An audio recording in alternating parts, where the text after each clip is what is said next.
คนลาวในประเทศเจ้าต้องเว้าความจริงเวลาพี่น้องกลับไปก็ต้องเว้าความจริงให้เขามาร่วมตัวกันในต่างประเทศต่อสู้อย่าให้เขาไปจำนนอันนั้นเป็นวิธีสื่อสารความจริงให้พี่น้องเจ้าอย่าตัวพี่ตัวน้องให้กลับไปบ้านกลับไปซอยพวกเจ้าตัวมาให้มาสร้างโรงเรียนตัวมาให้มาซอยนั่นซอยนี่ตัวจนดับจนเสี่ยงยั่วมาปลุกเฮือนปลุกซานยั่วไปเรื่อยๆแต่ปลุกแล้วบ่ได้อยู่กับมีนี่มันเป็นการยั่วนั่นน่ะสบายดีจริงวง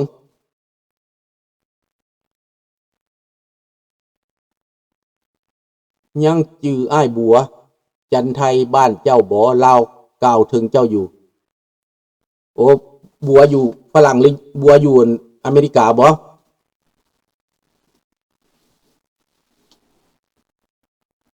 อยู่อเมริกาบ่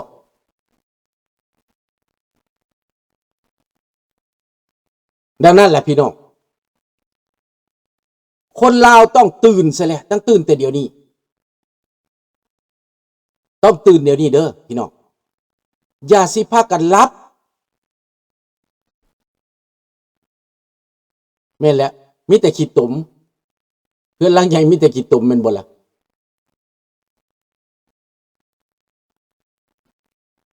เขาบ่ได้สนใจนะความบ่สนใจความเป็นตัวภัยตัวมันจึงเกิดแบบนี้ขึ้นกับบ้านกับเมืองพี่น้องถ้าคนเรายังบ่ตื่นน่ะอยู่นอกก็บ่ตื่นอยู่ในก็บ่ตื่นน่ะแต่ว่าสภาพการโลกมันกำลังสิเปลี่ยนไปแล้วกำลังสิเป็นไปแล้วเดี๋ยวนี้นะวิธีเฮ็ดหยังจุดเฮาประชุมจุดเฮานัดกันน่ะอยู่ไสจะสื่อสารกันอยู่ไสมันก็มีวิธีสื่อสารกันคือเฮาว่าโลกนี่มันให้พรมแดนแล้วของมือนี้ถ้าฟังสภาพการยูเครนมันจะเป็นอย่างไรสภาพการอิหร่านมันจะเป็นอย่างไรได้2-3 วันหรือ2-3 อาทิตย์ข้างหน้าประเทศยูเครนนี่แปลว่าเบิดเดือนนี้มันสิออกมาก้อยหรือสิออกมาแบบใดเฮาติดตามใกล้ชิดที่สุดสบายดีวิก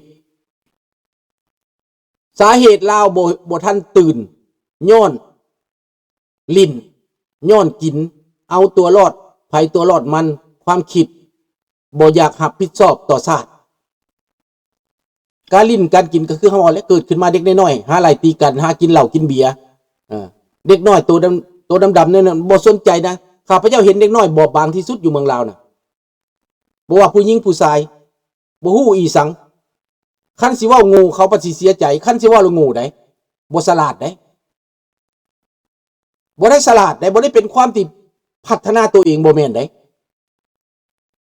มีแต่อยากได้มีแต่อยากลิ้นอยากกินมีแต่เห่อน้ำคนเท่านั้นซื่อๆได้สบายดีนาอันนี้แหละมันเป็นห่วงมันเป็นตาห่วงใหญ่ที่สุดเด้เป็นตาห่วงใหญ่ที่สุดสังคมลาวลูกหลานลาวในประเทศน่ะ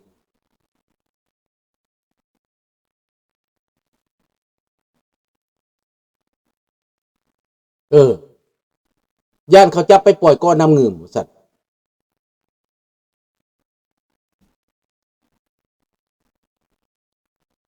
ขันเจ้าบ่ตื่นก็คือสิเหลือหยังขันว่าเป็นหยังก็เป็นจีนเบิดเป็นแก้วเบิดหั่นแหละขันเจ้าบ่ตื่นมันก็สิเป็นแบบนั้นเรื่องของมันลุกขึ้นสู้ได้แล้วคนรุ่นใหม่ต้องสู้หากไม่สู้จะไม่มีแผ่นดินอยู่แม่นเริ่มขายจนเหลือตั้งแต่หน้าบ้านเหลือคันไดเหลือตั้งแต่จอกอยู่หั่นแหละจักหน่อยเจ็บเป็นมาบ่มีอันขายก็ได้ขายบ้านขายเฮือนขายรถไปปัวตัวเองแล้วก็เบิดมันแคบเข้าแต่ก่อนมีดินทำกินได้ยาน้อยก็ปลูกยังกินได้เด้ถึงบ่มีรถก็ตามแต่มีกินมีปูมีปลากินเลี้ยงปูเลี้ยงปลาเลี้ยงหอยเลี้ยงทุกสิ่งทุกอย่างกินในบ้านเดียวตัวเองปลูกผักกินแต่นี่บ่มีดินจะปลูกต้องไปซื้อตลาดไม่ยังก็ซื้อตลาดเบิดในเมื่อบ่ได้เงินมาก็บ่มีเงินซื้อต้องแบมือหาลูกหลานต่างประเทศคันบ่มีลูกหลานต่างประเทศก็คือตายเจ็บเป็นรุ่นมากก็บ่มีอันปัวตัวเองบ่มีจ้างค่าผ่าตัดบ่มีจ้างค่าห้องหมอพวกมีพี่น้องต่างประเทศก็ขอต่างประเทศทั้งที่เขาก็ลำบากหาเช้ากินค่ำคือเจ้านั่นแหละเห็นบ่ล่ะ มันเป็นแบบนั้นมันเปราะบางที่สุดบอบบางที่สุดในระบอบอันนี้เขาว่าได้โลดว่าสังคมปัจจุบันนี้เป็นสังคมที่บอบบางที่สุดเด็กน้อยเขาว่าเยาวชนเนาะเอาละเว้าเรื่องนี้ก็เว้าหลายแล้วมื้อนี้นะทางออกก็คือร่วมตัวกันตั้งแต่เดี๋ยวนี้เริ่มต้นแต่เดี๋ยวนี้ผู้อายุบ่ฮอด18ก็เริ่มร่วมได้บ่ได้นับแต่16ขึ้นไป2ปีเฮียนฮู้ไปฮอด18อายุถึง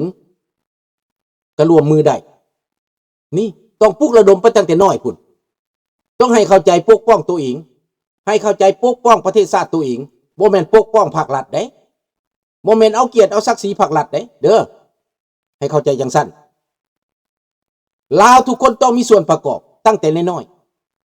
ๆต้องรู้จักว่าต้องเฮ็ดจังไดพากันตื่นขึ้นพากันรวมจิตรวมใจกันลาวนอกคือกันลาวนอกนี่ก็ต้องได้เฮ็ดผู้ใหญ่ไม่สูงที่เป็นป้าเป็นลุงในต่างประเทศนี่นะต้องได้บอกลูกบอกหลานให้รู้จักต้องได้เล่าให้เขาฟังความเจ็บความปวดตัวเอง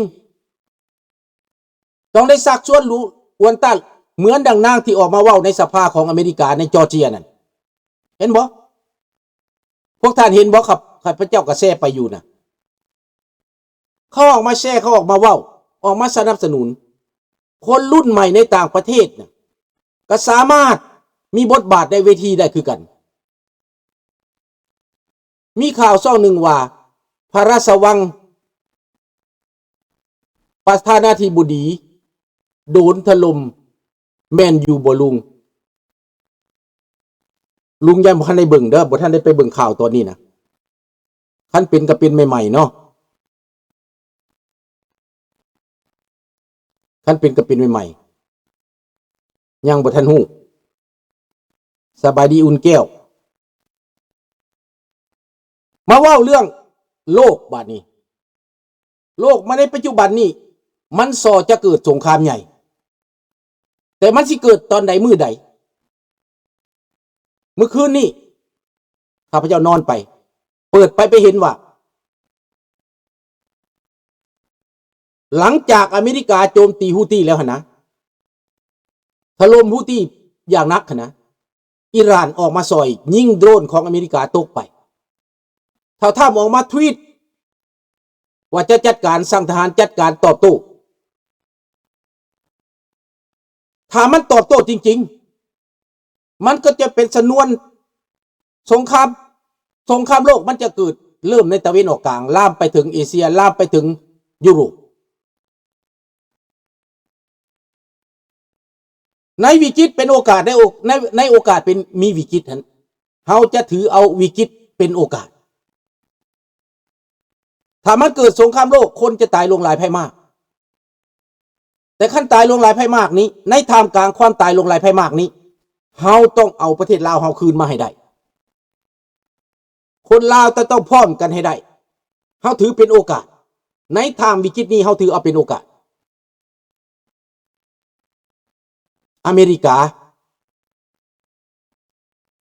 เขาจะต้องอยู่ฝ่ายเฮาแน่นอนเขาจะต้องซอยเฮาแน่นอนเพราะเฮาอยู่ในอเมริกาเขาเป็นคนอเมริกานี่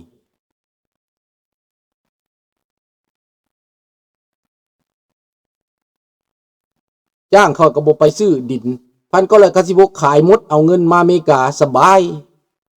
แม่น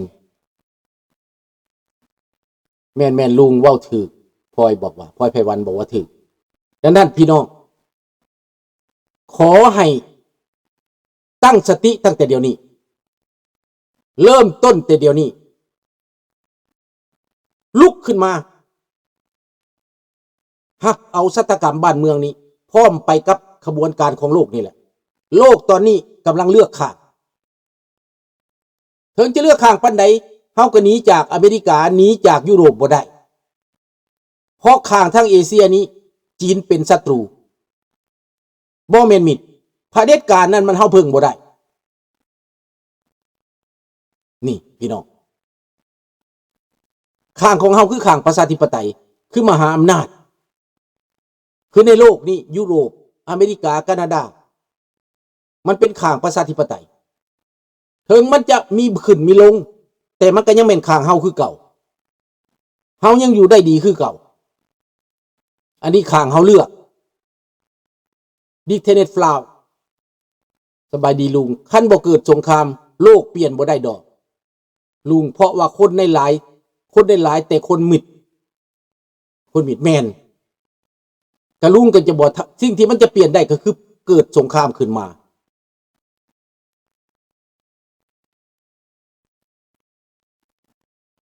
สิ่งแต่ก่อนนั้นเขาต่อต้านทุนนิยม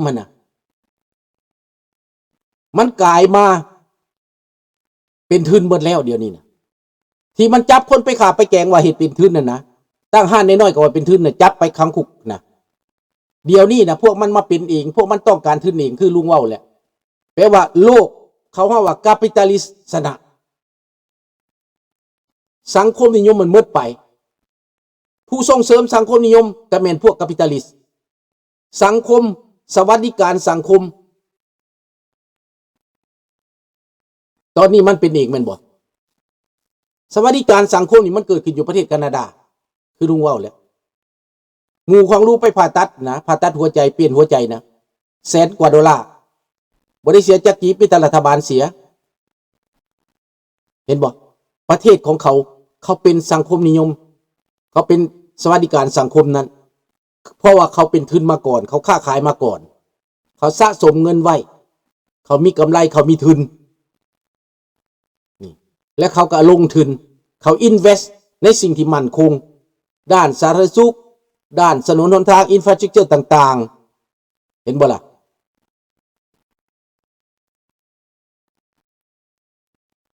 ก็คิดว่าจังสั้นแหละมันบ่มีทางเลือกดอกทำจะลินละครใดก็แล้วแต่สงครามนี่จะหลีกยากมันจะหลีกยากถ้าจะประกาศว่าอยากได้สันติภาพย้อนว่าบ่เฮ็ดสงครามเนี่ยมันจะเป็นไปบ่ได้เพราะว่าเผด็จการมันบ่ยอมเฮาก็เห็นเลยเด้หมอปูตินน่ะเห็นเลยดิคิดเบิ่งมันพากันขี้ตัวน่ะและเท่าท่ามก็ไปเว้าตัวนำเขาเฮาก็บ่เข้าใจข้าพเจ้าถามคนยูเครนเขาว่ามันบ่ได้มีว่ารัสเซียปิดล้อมไว้นะปิดล้อมทหารกองพันยูเครนบ่มียูเครนเขาถอนออกตามคำห้องขอของตาถ้ำตั้งแต่วันที่9เขาถอนออกจากคูดตั้งแต่เท่าถ้ำบีบคอเซเลนสกี้กับประเทศและยอมน่ะตั้งแต่พุ่นเขาเริ่มถอยน่ะเขาเสียทหารบ่เสียเพราะว่าถ้ำบีบเขาดิเขาก็ยอมจำนนตามเงื่อนไขของถ้ำแต่มาบัดนี้ถ้ำสิเฮ็ดหยังอีกเขาก็ต้องเบิ่งต่อไปประธานาธิบดีถ้ำสิเฮ็ดจังไดรัฐบาลอเมริกาจะเฮ็ดจังไดอันนั้นก็เป็นอีกเรื่องหนึ่งแต่ว่าทหารยูเครนนั้นมีความสำเร็จอยู่บนไหนเขาปลดปล่อยโปรกอบเขาตียับเข้าไปอยู่ในเคอร์เซนเขาตัดขัวเคอร์เซนทหารรัสเซียถูกปิดล้อมแทนที่จะเป็นทหารยูเครนถูกปิดล้อมทหารรัสเซียถูกปิดล้อมในตอนนี้ตัดเส้นทางบ่ให้มีทางถอยไปให้ยอมจำนวนลูกเดียวนี่มันตรงกันข้ามกับปูตินเว้ามันตรงกันข้ามได้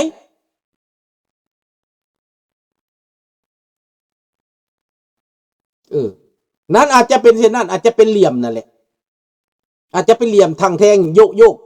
เบิ่งพฤติกรรมของปูตินอาจจะเป็นเช่นนั้นก็ได้เฮายังบ่แน่ในเรื่องนี้แต่ต้องติดตามอย่างใกล้ชิดเดี๋ยวนี้อาวุธที่ว่ายูเครนได้มาจากฝรั่งเศสได้มาจากสหพันธ์ยุโรปต่างๆนั้น